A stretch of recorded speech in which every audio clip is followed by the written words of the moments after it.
There are three judgments of this court. One authored by the Chief Justice for himself, Justice Gavai and Justice Suryakant. There is a concurring opinion authored by Justice Sanjay Kishan Kaul. Justice Sanjeev Khanna has concurred with both the judgments. The reference before the Constitution bench raises the following questions for determination. A, whether the provisions of Article 370 were temporary in nature or whether they acquired a status of permanence in the Constitution. B, whether the amendment to Article 367 and exercise of the power under Article 371D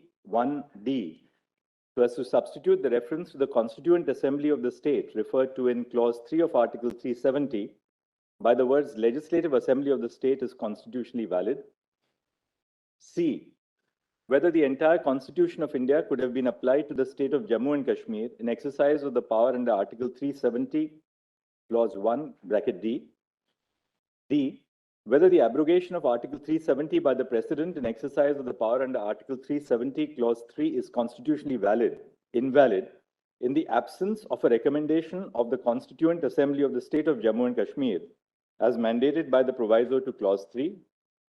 E, whether the proclamation of the Governor dated 20 June 2018 in exercise of power conferred by Section 92 of the Constitution of Jammu and Kashmir and the subsequent exercise of power on 21 November 2018 under Section 53(2) of the Constitution of Jammu and Kashmir to dissolve the Legislative Assembly are constitutionally valid. F,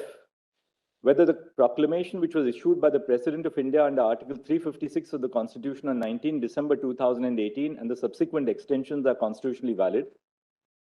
G, whether the Jammu and Kashmir Reorganization Act 2019, by which the state of Jammu and Kashmir was bifurcated into two union territories, the Union Territory of Jammu and Kashmir and the Union Territory of Ladakh, is constitutionally valid, bearing in mind, 1, the first proviso to Article 3, which requires that a bill affecting the area, boundaries, or name of a state has to be referred to the legislature of the state for its views, and 2, the second proviso to Article 3, which requires the consent of the state legislature for increasing or diminishing the area of the state of Jammu and Kashmir,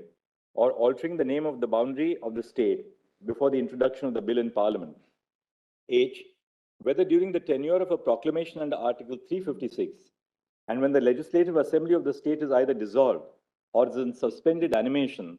the status of the state of Jammu and Kashmir as a state under Article 1(3)(a) of the Constitution and its conversion into a union territory under Article 1(3)(b) constitutes a valid exercise of power. I'll now read out our